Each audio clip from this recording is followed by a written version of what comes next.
that feeling of open-heartedness, it's the dimension that you're not doing. It's not a positive love or intentional. It's the fabric. It's unconditional love, which all that means is, well, there's no conditions. And that bliss is the bliss of freedom, but it's also the bliss of whether you're feeling pain or neutral or pleasure. There's some relief that who I am is okay, that who I am can't be hurt while I'm feeling pain and can't be killed or destroyed. And then here I am in this human, realm playing it out. But ultimately it's okay. Whatever you want to call that, that's the other word besides awareness, is the knowing that it's okay. Well, what knows it, or the feeling, or the sense, all is well. That's the realization, or the awake consciousness knowing itself as reality or mystery. You're listening to the Nonduality podcast. This is Nic Higham from nisargayoga.com. In this episode, Colette Davey speaks with Loch Kelly. Loch is an award-winning author, licensed psychotherapist, and a recognized leader in the field of meditation and awakening. He is also the founder of the non-profit Effortless Mindfulness Institute. Loch has a new meditation online platform with daily glimpses, in-depth programs, and community support. You can access this at lochkelly.org/em. So we shift from this identity of this small contracted sense of self, an ego identity, into a sort of omnipresent witnessing.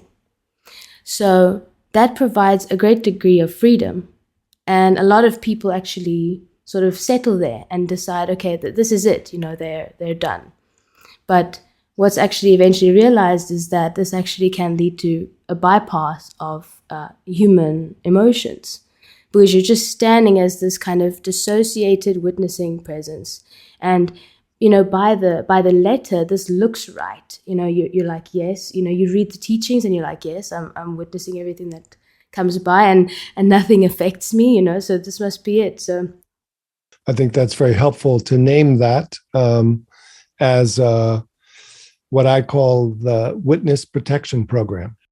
If you're a witness against a crime or maybe suffering, then you go to this witness program.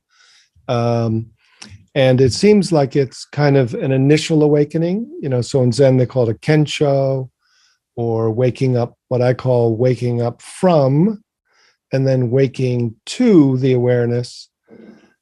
And then the next seems unfolding, which happens by itself because it's not on one level ever anything that's happening. It's all multidimensionally here, but the awareness becomes aware of itself. And then that awareness is no longer a witness, as if it's, the metaphor there with the group who stops and camps out halfway is, I'm the movie screen and everything else is a movie. So to me, that is two. So that awareness then, in the Mahamudra tradition, they call the awareness aware of itself, then it's aware that it's everything that is awareness, that's self-aware. So there's no longer subject-object, but it's what's called same taste or one taste. So that same taste is just everything happening by itself with no location of witness or witnessed. So, and yet, sometimes the all at onceness or something, or on one level, or mystery on the other, or isness in the middle, is kind of the beginning of a real next level of letting go into, this natural unfolding, which, can be divided into this kind of unfolding only because you just don't want to get stuck halfway or and call it enlightenment or something. I was sort of, let's say, in a grandiose witness position for quite some time. And then, something started to open within me that was like, is there not something here that is witnessing? Is there not a witnessing presence here? Because, like I said, it fits everything. It seems completely to the letter non-dual, but there's a subtle, like you said, there's a subtle duality. There's a presence that's witnessing, and then there's the witnessed. And even if you go as far as to say that everything I'm witnessing is made of me, there's still an I that is witnessing. And the stuff that's made of me, which is like this, it's kind of like, it's like a pseudo non-duality. And I realized that although the awareness that I had identified myself to be was sort of all permeating and vast and seemingly non-local, that actually there was still a subtle awareness body orbiting around the location of the head, actually. And that's exactly where your practice of unhooking awareness from the head and dropping it into the heart sort of came into play. You're kind of just walking around feeling like this godly presence, and you're feeling all powerful in your own little, I am all true awareness bubble. And there's actually a drastic difference between that state and this dropping from the head. And that's a position that is a little dissociated, if we're going to use like psychological terms. It's free of the suffering related to being too identified. We're so identified, we're such a small self trying to seek awakening or even just make it through the day. And that movement is a beautiful pointer. And it's, I think, helpful for many first step waking up from. In Zen, they say, don't know mind or not knowing or no self, and then pure awareness. So that some people even stop at no self and don't recognize that there is an awareness that is has a knowing quality. They just feel the absence. So that's even a half step before the more Advaita position of I am the pure awareness. I've had many people say, I realize, I am not Bob. I am just the awareness. I go to the grocery store and things end up in my cart. And then I say, well, do they tend to be the things that you like, or do you get like all cat food, but you have a dog? And they go like, what? Wait a minute, So it's kind of a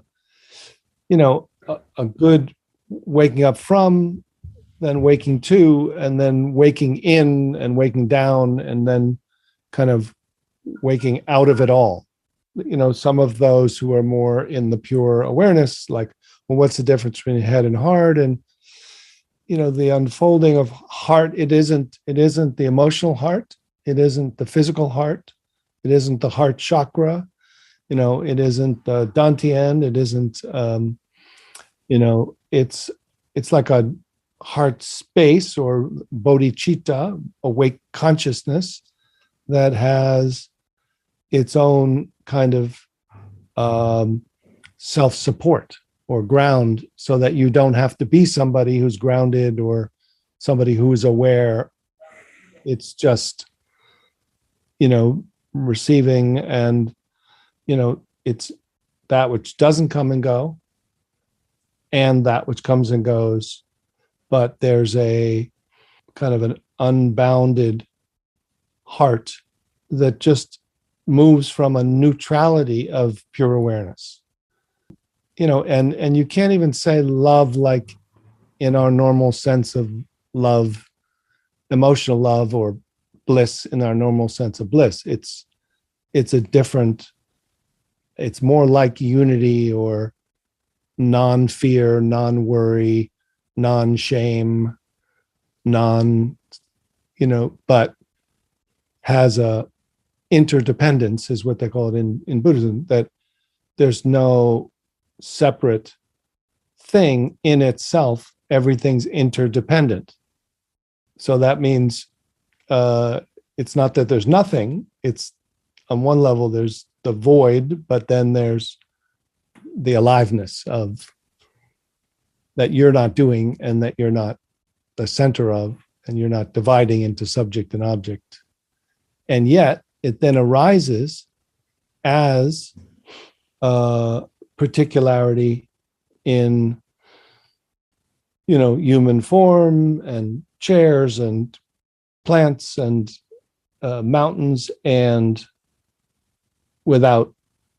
So the non-dual is ultimate reality is indescribable, and the relative reality is appearing, and they're not two. But as you say, it's not just that, oh, I am the ultimate, that I am appearing as the things. So that's the little catch, right? So this is a way to, it's a doorway to bring together and to let go at the same time.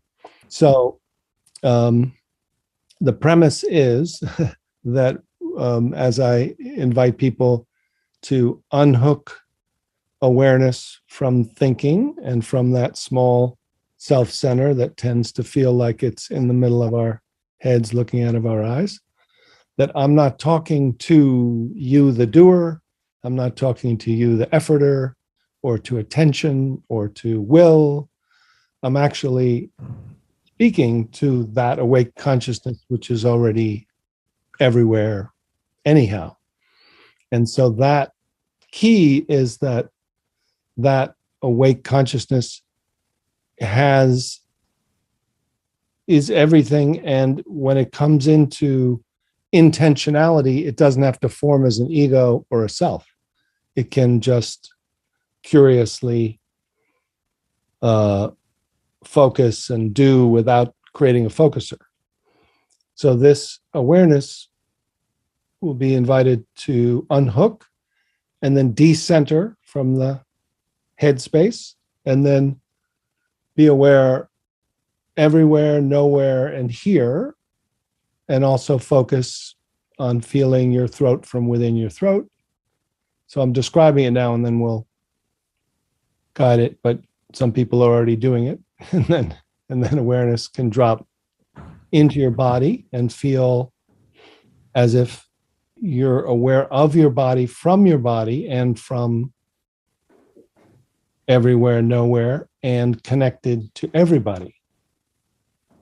And then kind of find this doorway of the heart space where you go in to the subtlest dimension of consciousness and let go completely until that opens and kind of returns. So there's all at once no thingness, and then kind of this ocean and wave movement. So the invitation is just to kind of notice and feel without judging. Although if your judging part shows up, you can be aware of the judging part of you. And then just notice the usual way of constellating consciousness as a thinker, as a listener, as a body and a mind, and just feel, where are you aware from? Where are you listening from in a normal, everyday sense? And even if that's not your usual sense, just see if you can find that way that we've been trained, that constellation of consciousness, and just feel that awareness is identified or attached or what that's made of. And just without judging, just kind of be grateful for that dimension of consciousness, just letting it be as it is, and then seeing as this awake consciousness, this awareness, See if that awareness is able to unhook and step out into a more spacious dimension that's boundless, timeless, contentless, and yet alert. And then remaining as that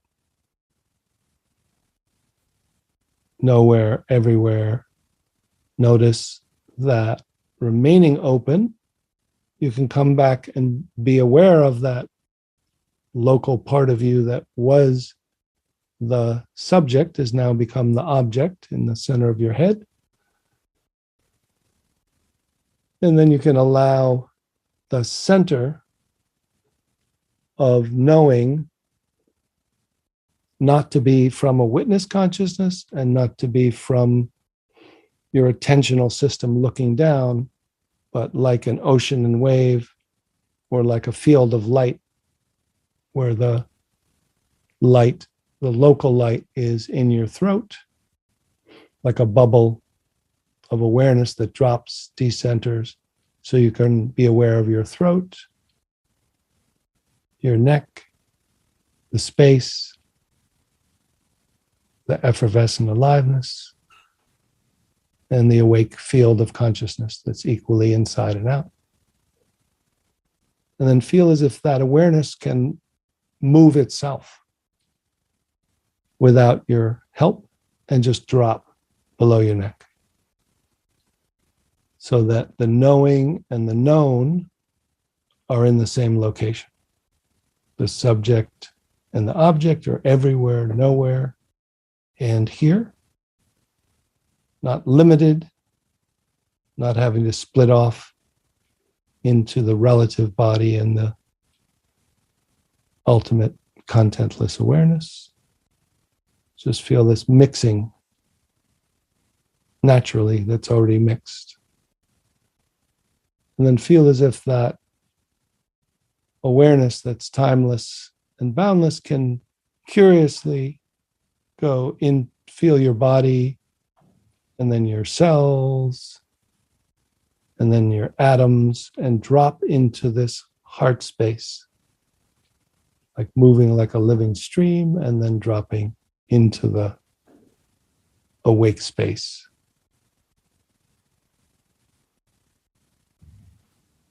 And just let go and let be. See if you notice the quality of an open-hearted presence. Deep within.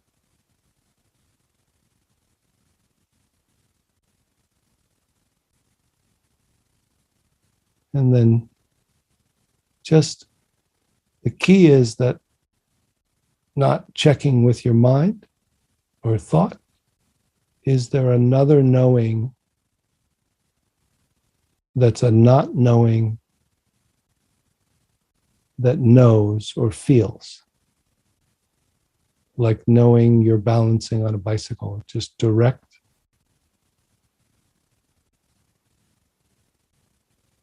Could call it sense or experiencing or without an experiencer. Or a feeling. And notice that open-heartedness is not just located within you, but is back through your body, middle of your heart space, and then all the way back. Notice that awareness can open behind you at the speed of awareness until it discovers that boundless heart, that ocean of awareness that's already awake without your help. And again, let go and let be.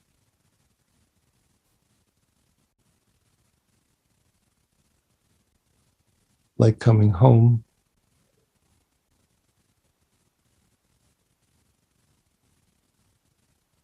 To this boundless heart that's equally all around within, equally perceiving and not perceiving, equally outside, inside, and neither outside nor inside.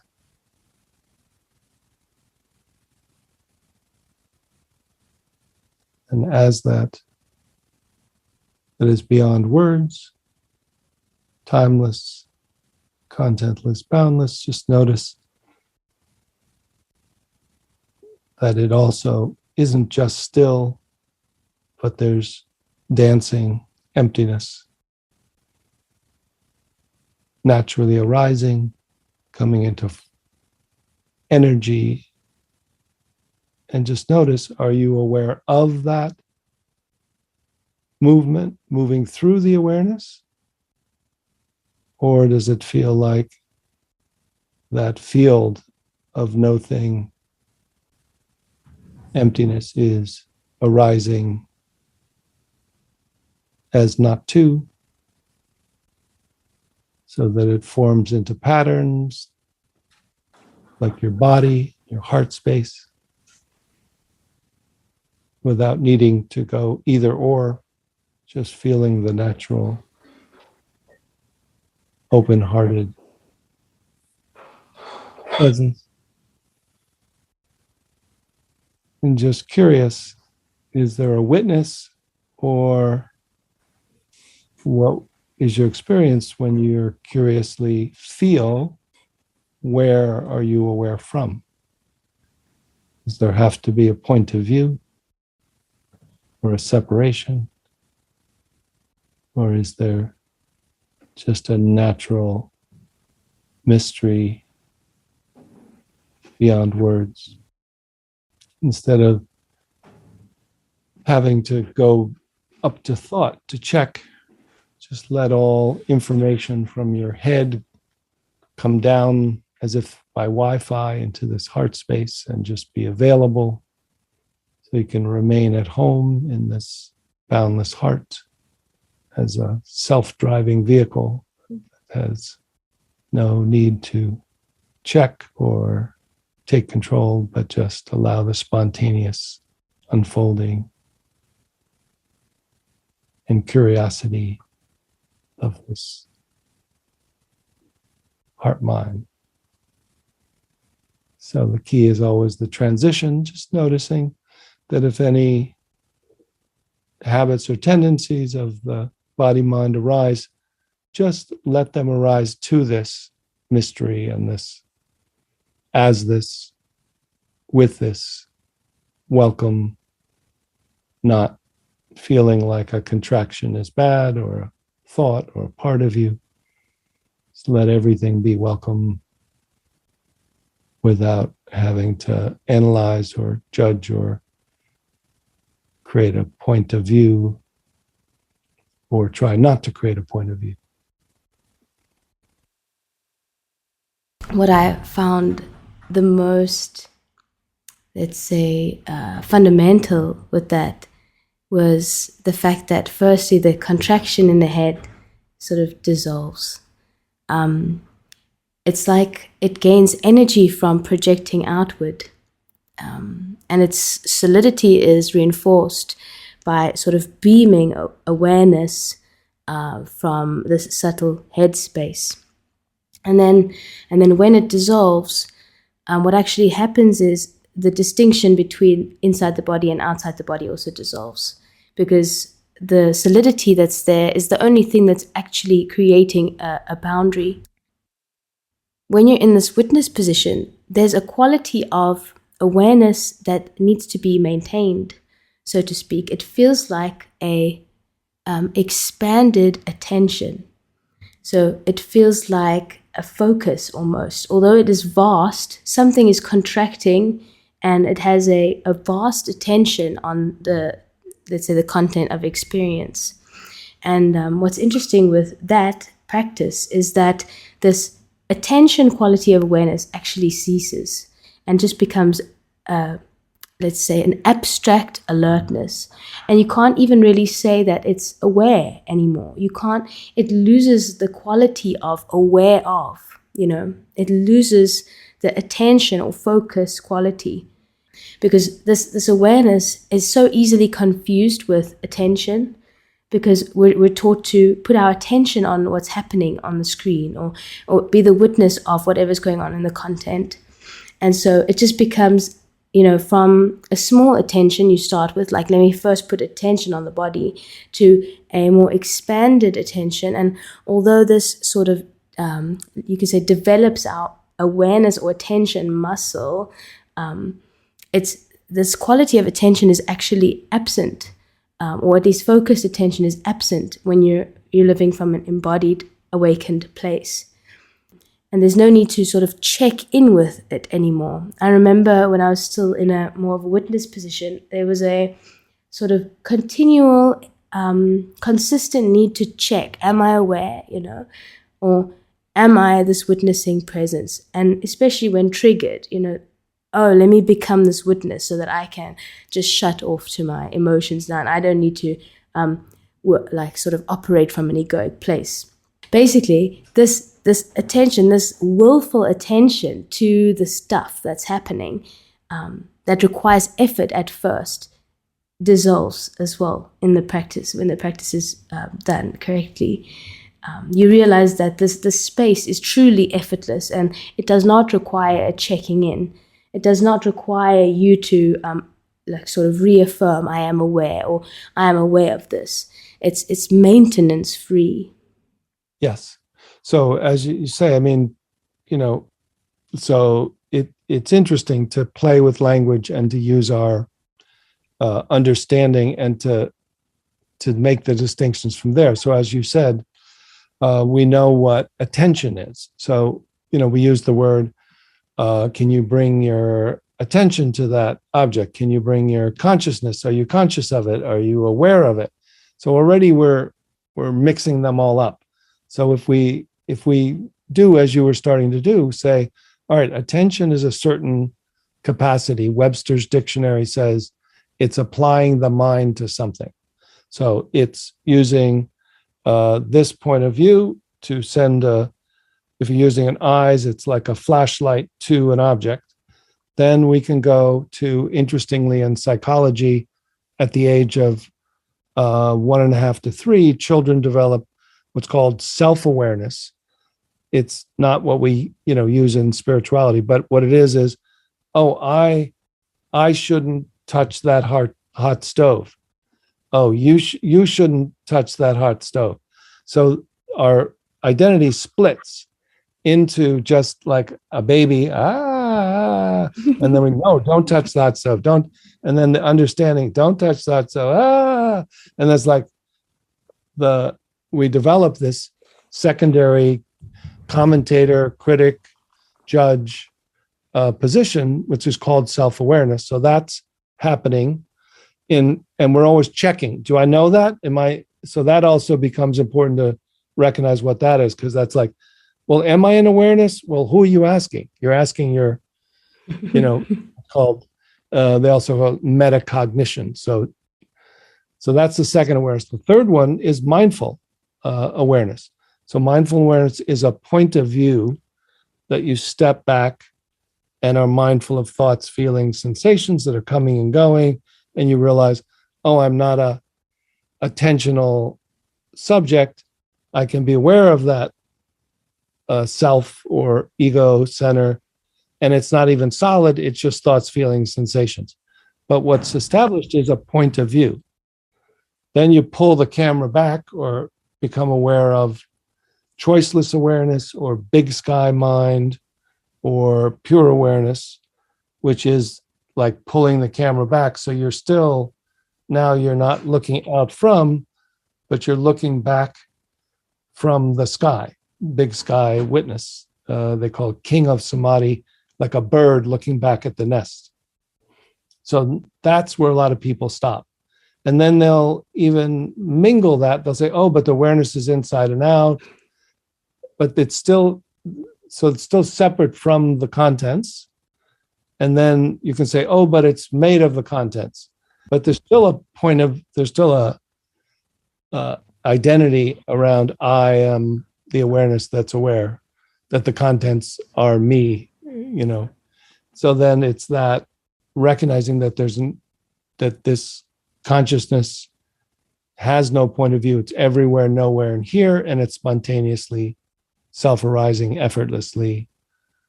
And feeling that effortless awareness, that even the word awareness isn't quite right then, but it's, definitely made a distinction from attention. So it's even awareness, aware of awareness is kind of odd. There's no subject object. It's aware without needing anything to be aware. It's just effortlessly mindful of nothing, no contents. And then you can start to include your body, your psychology, other people in the world, and you're not as likely to be kind of acting out. So a lot of the people who've spiritual teachers and others who have acted out, they tend to be because they're dissociated in this first stage of awakening. And there's like, oh, everything's a dream and it's just relative and everyone's, and they start to, with, they don't come back to realize there's a heart and there's respect and integrity. And there's something about the relative relational world that you can't fix it. You're not supposed to save it, but there's some relationship to it that, when informed by the open-hearted awareness, the other person's you. How could you mistreat them? You just see it. You just like, oh, well, they're me. Like, look at them. It's so important. You can so easily stay in this dissociated, sort of grandiose place, and we ignore our humanness. We so to speak transcend these worldly aspects of respect and honor, and we sort of rationalize it with the teachings, and the mind, so to speak, appropriates the teachings as reasons to stay in this place and to neglect an embodied point of view. And what's interesting about, as we come down from this witness, or as we begin to integrate and embody, is that all the things that we initially were like, no to, like we've transcended you, decide to rise up all at once. We begin to see all our shadows. We begin to see where we've sort of faltered on the human level. The values that we lack are mirrored back to us. And it takes a real willingness to sort of face these things, because when you're in that witness position, what you're actually doing is you're repressing or suppressing so much of the human aspect. That includes the trauma, childhood stuff, strong emotions. You're separate from them. You can't even truly feel a love or even a hatred, which actually sounds good. Oh, I can't feel hatred, or I can't feel intense negative emotion. But like you said, that's not the goal. The goal is not to stay in this sort of distant place where you're just observing these strong emotions and you've rationalized you're not the feeler of them, so they can be here, and then they're suppressed and discarded. So as these like difficult things come up, that's sort of when we're kind of tested in our realization, so to speak. It's like, okay, you wanted to come down the mountain, you're going to have to carry all this stuff down. Like, is that okay with you? Now, that's been my interest, is in mapping that, coming down from the mountain into the body and the emotions and the trauma, and into the world, into relationship and activity, into the beauty of this human realm and the terror of it and the grief of it, and be in the middle of the grief when it's happening, not as a witness of it and not telling yourself it's all made of awareness, but like really just the juicy fullness of the whole thing, pleasant and unpleasant, as it goes in any human life. And so that, some of this map I can kind of share is having done and interested in the psychology, the neuroscience, and the awakening traditions from the beginning. So as we were just kind of focusing on the consciousness moving from attention and small self out to witness, and then feeling that equally inside and out, neither inside nor out. And then as the patterns arise, they're not just the other thing that people start saying, oh, they're just energy, or they're just a dream, or they're just a story, or they're just, well, trauma doesn't feel like a story. It has a thought, feeling, sensation, worldview, and history and emotion to it. So it's a packet of life form that is in your body, and it's misunderstood. It's been repressed. It didn't have the care or the love or the healing or the acceptance, or it doesn't know its awareness yet, So that starting to realize there's, like, even from the ego, there is no self, there is no ego, but there is a part of me that's an ego manager or an ego function that thought it was an identity, but now it's like, oh, its name is Loch, and it lives in this place, and it has this, this key in its pocket that fits this door. So that's okay. And I know how to drive a car. And so the key is, it becomes, oh, that's a manifestation or a part of the self. That's a persona. It's a sub-personality. Just like your hand is part of you, this ego function, as long as it doesn't think it's you, it doesn't need to be killed or gotten rid of or thought of as, oh, it's only an illusion, because on the relative level, it's helpful, and it's necessary, like a hand is in a digestive system. So when you feel an emotion, you feel like, oh, first you get taken over, I'm sad. And then you start to realize, oh, well, that's just a thought, that's just an illusion. You can kind of make it go away.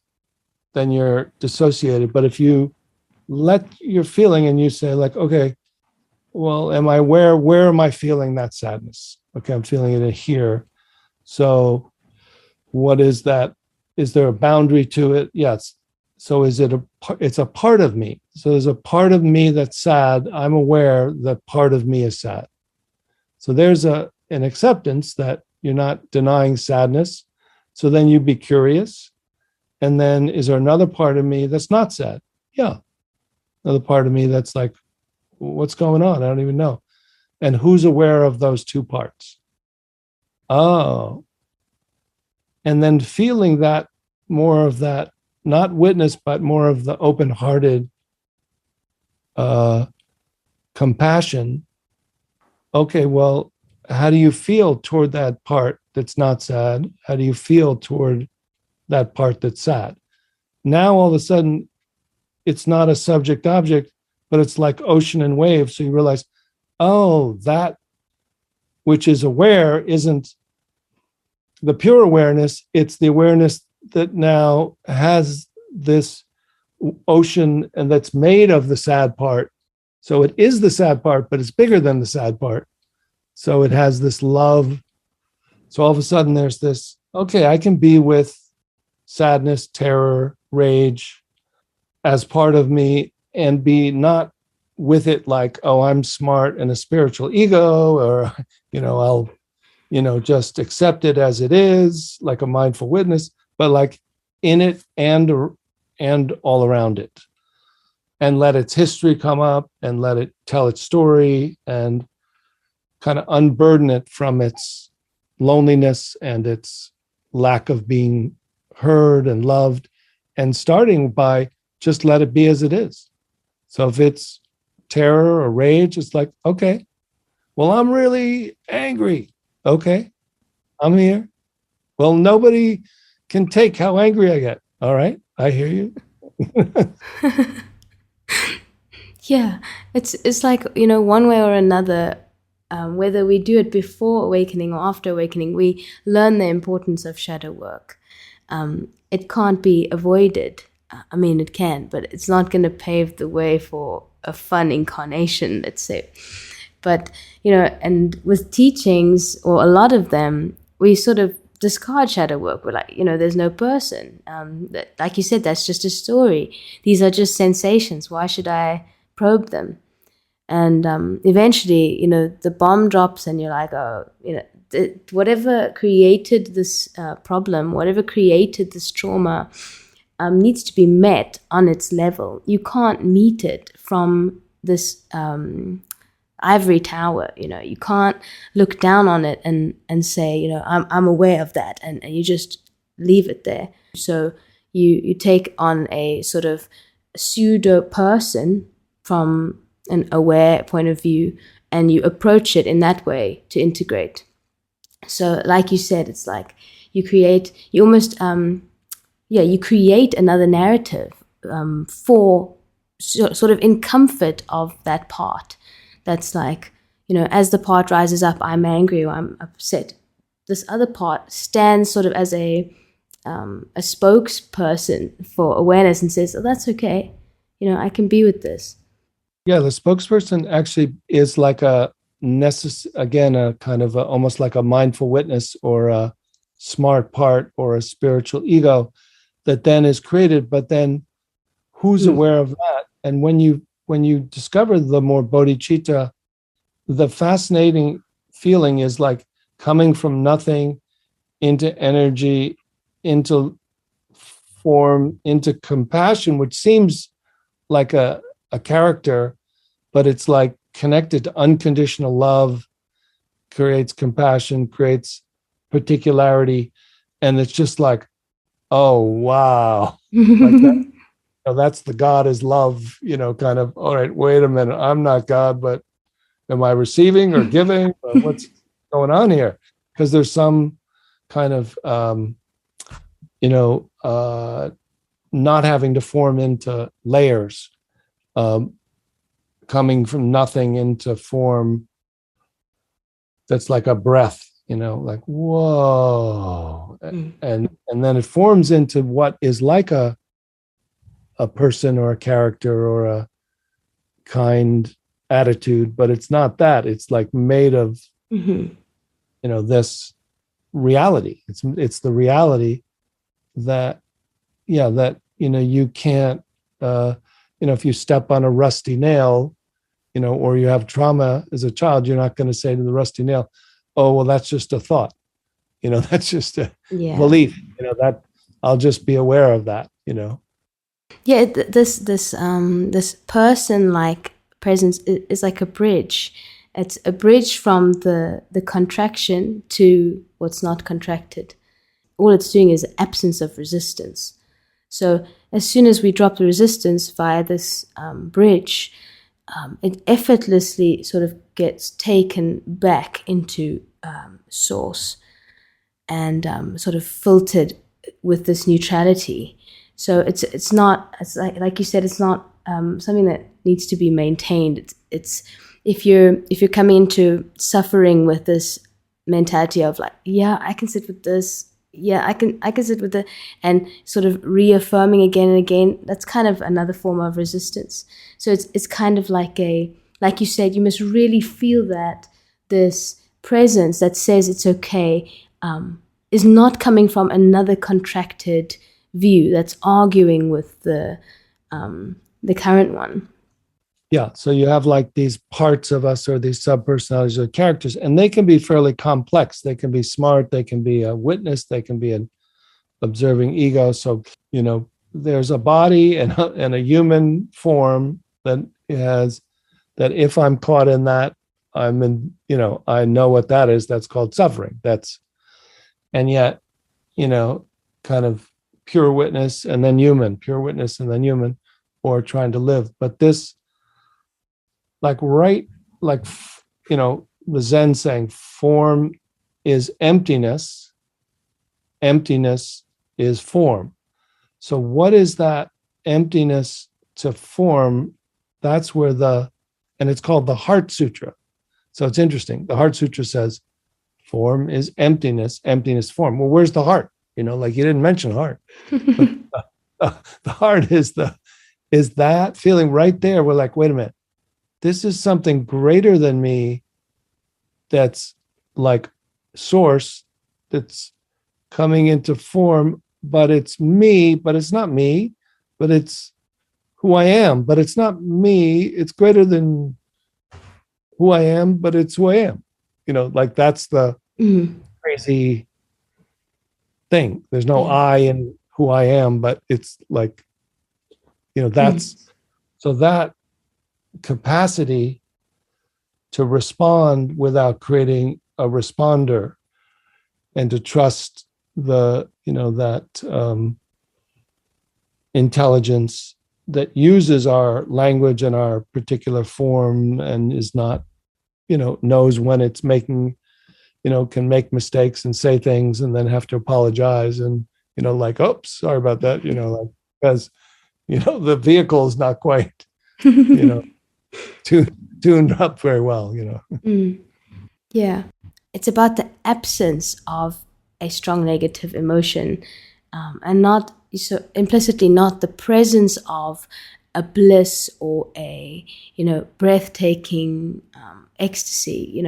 So how this relates to this is that when one's in suffering, you're kind of yearning for the bliss of your being to just take over, and what actually characterizes this presence that you're speaking about, this bridge from source, is a loving neutrality, and that's also often sort of misunderstood to be, an all-pervading peace, or we're waiting for a mental concept of what we believe this should feel like to wash away our suffering as what we've been told will happen.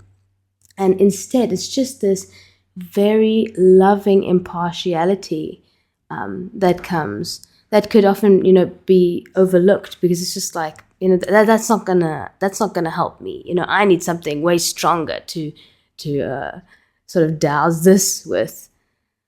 Yeah. So that, like I was saying, that the non-fear, non-worry, yes, non-shame, and that's the neutral part. But then there's, as you say, it's unconditional love, which all that means is, well, there's no conditions. And that bliss is the bliss of freedom, the bliss of, but it's also the bliss of whether you're feeling pain or neutral or pleasure, there's some relief that who I am is okay, that who I am can't be hurt while I'm feeling pain, and can't be killed or destroyed. And then here I am in this human, realm, playing it out, like, but ultimately it's okay. Whatever you want to call that, that's the other word besides awareness, is the knowing that it's okay. Well, what knows it, or the feeling, or the sense, all is well? Like, what is that? Is that a belief? No. Is that a normal human feeling, like not well? No. That's the realization, or the awake consciousness knowing itself as reality or mystery. With these practices that we do to sort of embody, there's this feeling of like coming and a going, especially when you're moving from this place of an efforted witness to an effortless mindfulness, as you call it. It's like, oh, I'm out of it now, or oh, now I'm back in it, and if I go do a practice now, I can get myself back. And it's only from a sort of way embodied view that you see that, oh, even when there's suffering on the relative view, I haven't lost myself. So many people feel I'm out of it. I need to get it back with a sit or a mantra or something. Again, it's about ultimate and relative views. So ultimately, there's no problem. Ultimately, nothing needs to be done. Nothing ever happened.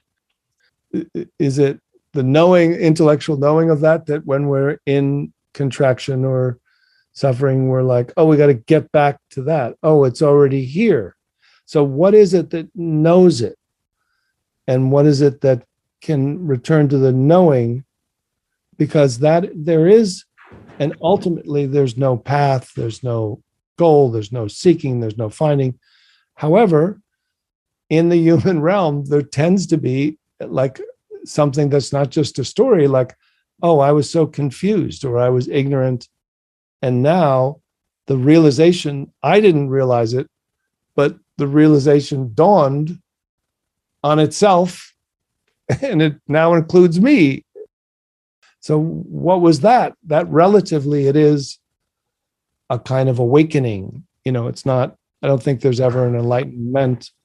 Anybody who's totally enlightened, Buddha even ended up eating, bad pork and dying. Some people say, well, he knew he was doing that. It's like, I don't know. I don't know.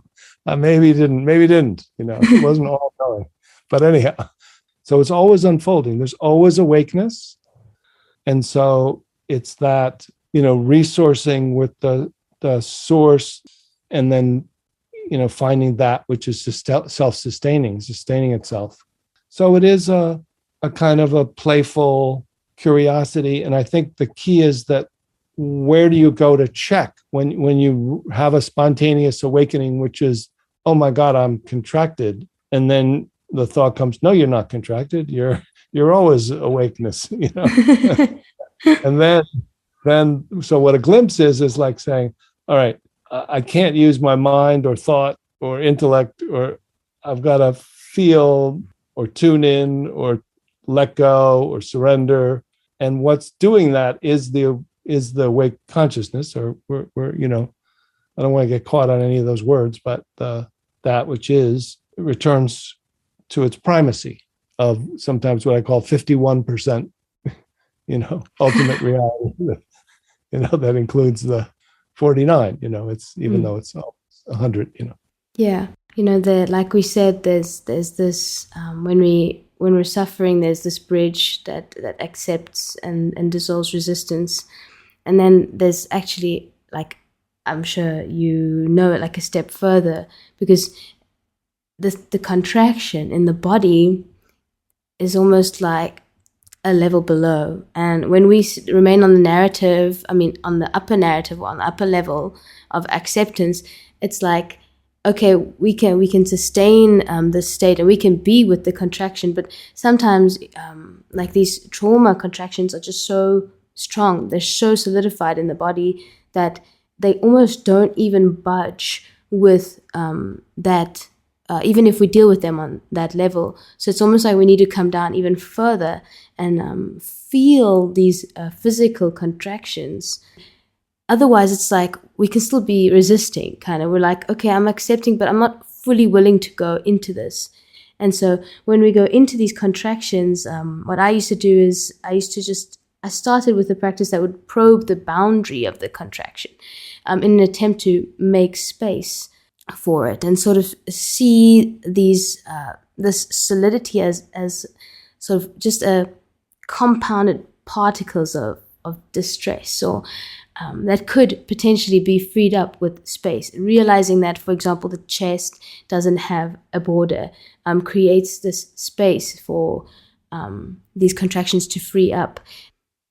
Yeah, I think that's one of the key components, is to locate it, both because when you're flooded or identified, cortisol and adrenaline are flowing. So it feels like it's everywhere, and it feels like it's me, and it feels like it's bigger than your ego, which it is. So the reason we're repressing trauma and strong emotions is because even the smartest, most psychologically trained ego cannot bear a full, intimate, emotional human life.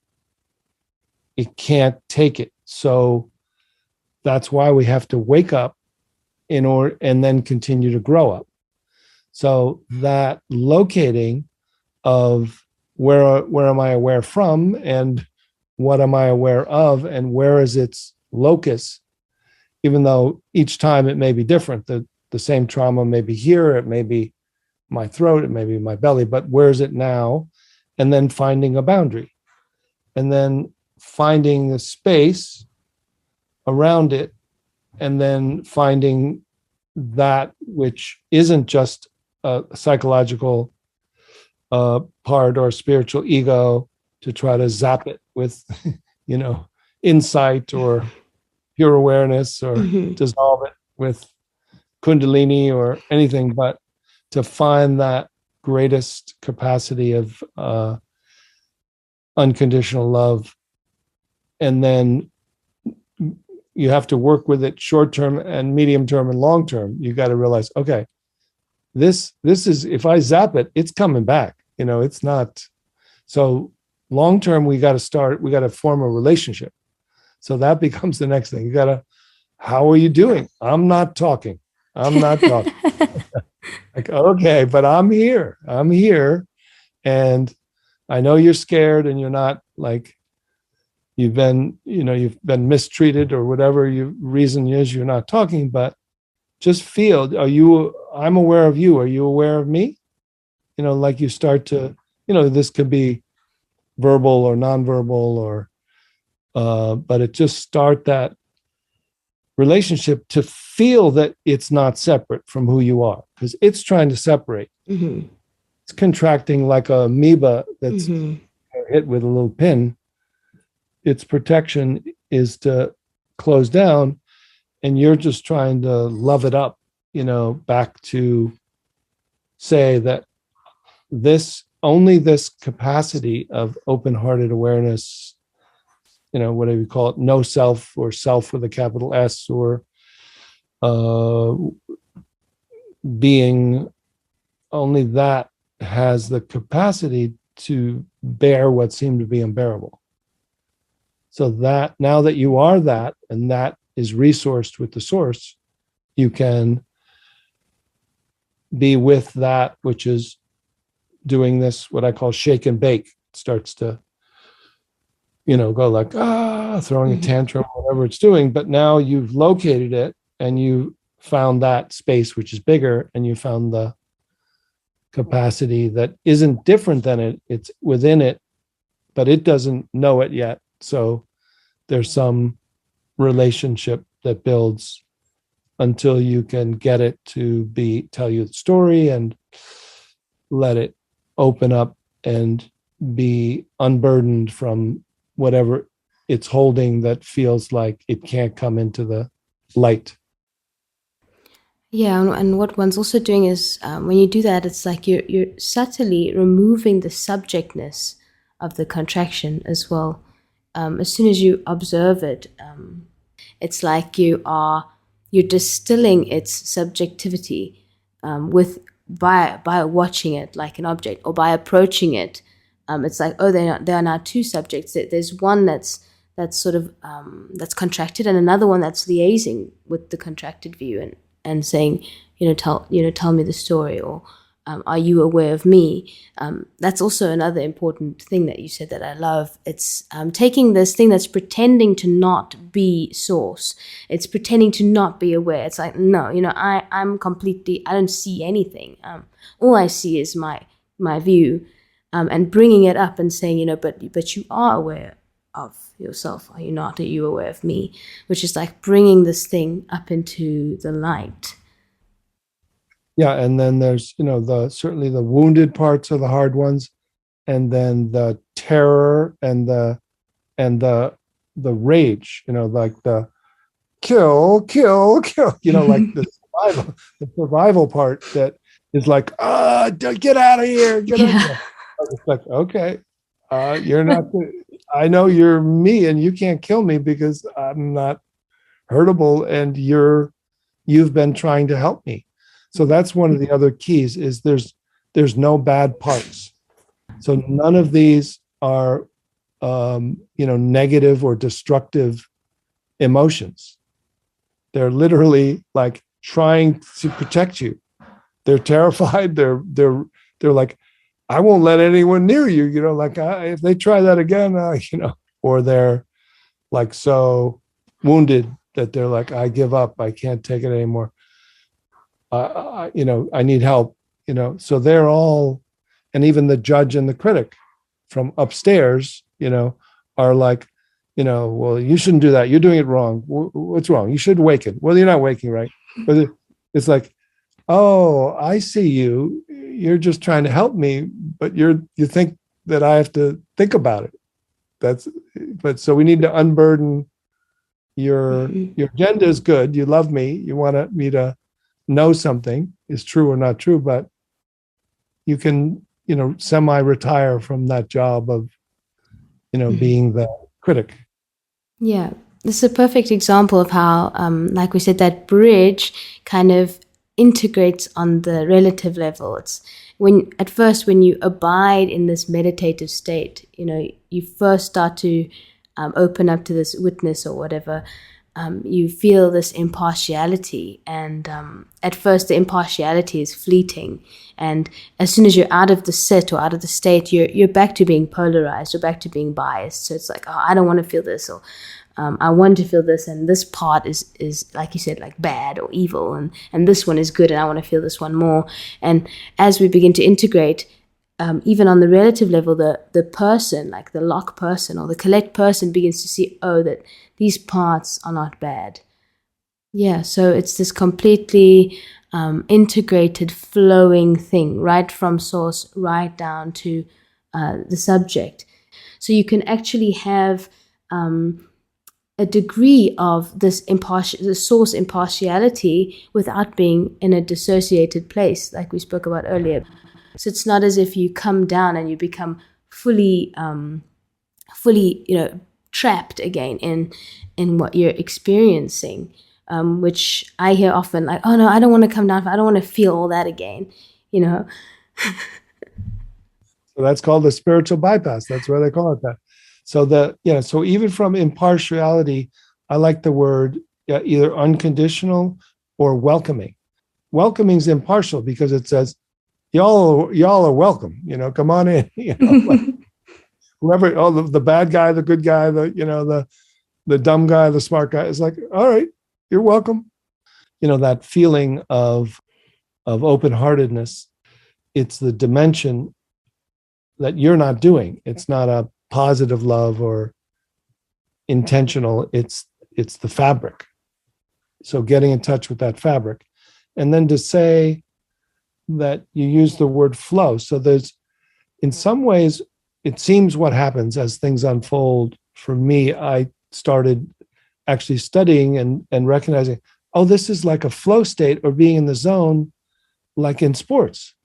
Like, oh my God, when I can feel someone trigger me, and then it goes like, hey, what are you doing here? And I'm like, but I'm in the flow, then the flow is it knows not only is it the source that can't be hurt, but it knows I can take care of my physical, emotional being and all my parts from this flow consciousness, which isn't small and contracted and ready for a fight or, trying to be right or something. It just feels like, optimal human consciousness supported, but it's got to be supported by the infinite and the intimate dimensions.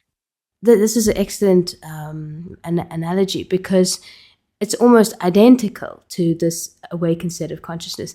There's something that's happening with the body that's automatic. If you're an artist that's painting, you're not constantly thinking, where am I going to put the next brush stroke? Or if you're a tennis player, like, where am I going to run to next? Where is he going? It's just an effortless movement. So the body is on you can kind of say like an autopilot, but not in a bad way. It's like the body is functioning via this muscle memory, which can be extended into, like, the metaphor can be extended into daily life, where we kind of realize we're open to non-doership, where we realize, oh, the body's making tea on its own. I'm not claiming this action. Another aspect which relates so well is the fact that in flow state, time stops. There's just a movement, which is exactly the experience of this awakened consciousness. There's just a movement, but none of the movement indicates progression in time. That's right. Yeah. Those qualities of the flow state, that there's a being in the now or timelessness or time slows down. The description you're out of an ego consciousness. You feel connected to everyone, like if you're playing basketball and look at the clock, you see the time, but you hear the crowd, and everything slows down. Or if you're skiing or surfing or even dancing for people who aren't, athletic, dancing or playing music or painting, or even walking, with your dog in the woods. You just get into this flow and you drop out of the ego. You're not using memory, thought-based ego. You're trusting that you're making decisions from this other operating system, which is faster than thought. That is an awareness. So some of it's muscle memory, and some of it, I think, is tapping into showing that awake consciousness is natural. And it's not just a passive sitting here with your eyes closed in a cave. It's actually when you're most active in extreme sports that you can actually get into it. Yeah, it functions perfectly out in the world. We're so scared to let go of control as a doer. We think that, the absence of ourselves will lead to us just, losing it completely, behaving in a crazy way, or our habits and routines being changed, because, there's so little faith in this ground of being to sort of animate the body and take control via, like you said, some muscle memory and conditioning, but in other cases, just at this place of spontaneity and quick response. And that's a large part of it. It's like this surrendering to what is, to let it animate you, let it, and it always has been. It's not as if you've been doing anything. All you need to really do is take a step back and see that, you've never been in the driver's seat. That's right. Yeah. And this, so I think the contemporary awakening, is happening in the world, in the midst of life. And that there was almost a over-exaggeration of, you need to sit still, you need to sit 8 hours a day and look at your mind, live in a monastery, go to a cave. You need to, not do the things of the world to make it easier. But now, if you can glimpse the awake consciousness that is not only free of that, but embodied, interconnected, relational, and then start to, even if you could do it for a few minutes, you're like, oh, that was cool. That, I'm getting a sense of that.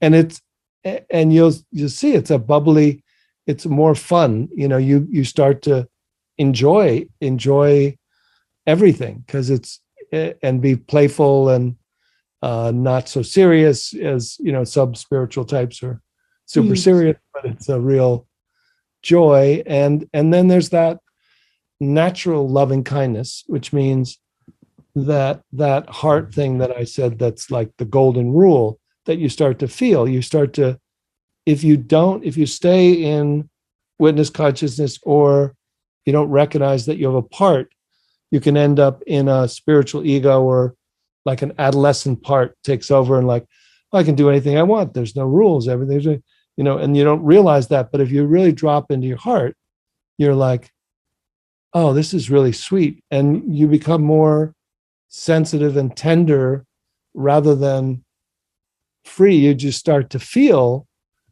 everything, but you're so supported that it's, and then you see someone's emotion, you're saying, how are you doing? You everything okay?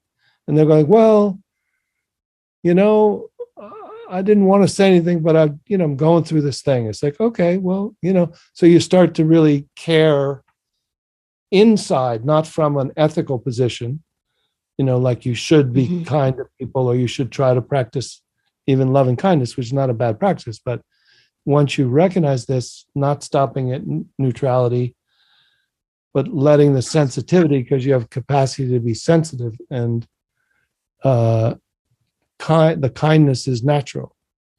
Like this idea that we have to abandon, all worldly things and activities, and go sit for days and go to live in a monastery and so on, is now being dismantled, like you said, with sort of a new wave. And it's in part due to practices like yours, which is like, don't wait for quiet time. Don't wait for your meditation session. While walking, just do a 2-minute guided meditation. And this is so important because it's showing people that awakening, it can happen while you're doing whatever you're doing, while you're walking, while you're cooking, while you're busy stressing about tomorrow's appointment, and it's so important because so many people wait. I'm going to wait to start my practice when things quiet down, or I'll awaken next year when the kids have moved out the house. Or if you take the premise that we're caught in this small self, and that self is trying to be helpful by, attending to survival and, checking that we're okay. So it's always like trying to solve a problem. Like, what's going on here? What's going on out there? Am I okay here? What are they saying out there? What do I need to do next? So the inquiry, what's here now when there's no problem to solve? And to let that be understood, and then to let your awareness kind of look, feel, let the problem solver rest, and then feel that, and then rest as that which is here when there's no problem to solve. Notice that you don't have to orient the thought to be alert. And then be curious as this more contentless, timeless awareness. What's the relationship to vibration, sensation, thought, your body, and the world? So is there two things going on, or what's the view now? Daily life is so filled with problems, so a very good starting point is beginning this practice in the midst of a problem, whenever, and it's a perfect practice for not having to wait for the absence of a problem to start practicing. And to say to people that, you're not, some people may say like, oh, well, you're acting like there's no problems, as if you're spiritually bypassing. But really what we're doing is we're upgrading the problem solver. So we're trying to solve the problem. Einstein said you can't solve a problem on the level it was created. So we're letting go of that problem solver, recognizing that which is already okay and has no problem. And now as that, connect back to your unique body, mind, person, and situation, and then look at what you call the problem, that you may have to do something for work or something. And then what's the new view and what's the new perspective? Operate now from this new operating system that is more awake, open-hearted consciousness. And then you just like show up for life and take door number one and see what opens up there, and then make another choice and, go on about your human life, bumbling along, Yeah, this messy, beautiful human experience.